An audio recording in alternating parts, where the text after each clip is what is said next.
এই একটি পিকচার দেখেন, এটি একটি প্রাণী, বাট এটি কোনো নর্মাল প্রাণী না। এটি কেনার জন্য বিশ্বের সকল টাকা একত্র করলেও এটি কেনা যাবে না। বিল গেটস, ইলন মাস্ক কিংবা ডোনাল্ড ট্রাম্পের পাওয়া কোনো কিছুর মাধ্যমেও এই প্রাণী কেনা যাবে না। কারণ হচ্ছে এই প্রাণীর মালিকানা শুধুমাত্র একটি দেশের কাছে রয়েছে। এটি একটি বিপন্ন প্রজাতির প্রাণী। এটি হচ্ছে আপনার আমার সকলের খুবই পরিচিত একটি প্রাণী, পান্ডা। হ্যাঁ, আমি পান্ডার কথা বলতেছি।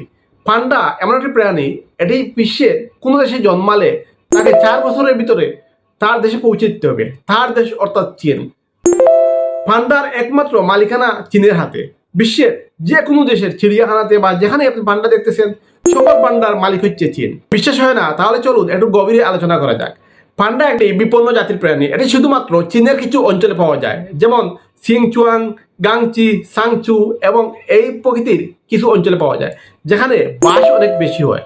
কারণ হচ্ছে পান্ডার মূল খাদ্য হচ্ছে বাঁশ এবং এদের প্রজনন প্রক্রিয়া খুবই জটিল। শুধু তাই না, এগুলো প্রজনন প্রক্রিয়া এবং সংরক্ষণের জন্য চীন একটি কঠোর পদক্ষেপ নিয়েছে।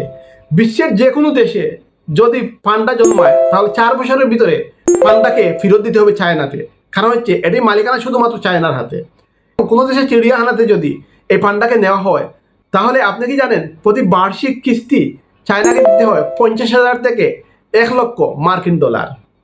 এবং তখন কিস্তিতে থাকা অবস্থায় যদি এই পান্ডার কোনো বাচ্চা জন্মায়, তাহলে সেই বাচ্চাকেও 4 বছরের ভিতরে চায়নাতে শিফট করতে হবে।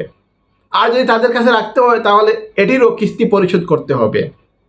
দ্বিতীয় বিশ্বযুদ্ধের পর প্রথমবারের মতো চায়না একটি পান্ডা আমেরিকাকে গিফট করে। কিন্তু 1980 সালে এসে তারা তাদের এই নীতি বদলে তারা নতুন একটি নীতি তৈরি করে, সেখানে পান্ডাকে কোনো দেশের কাছে আর গিফট হিসেবে বা বিক্রি করে না।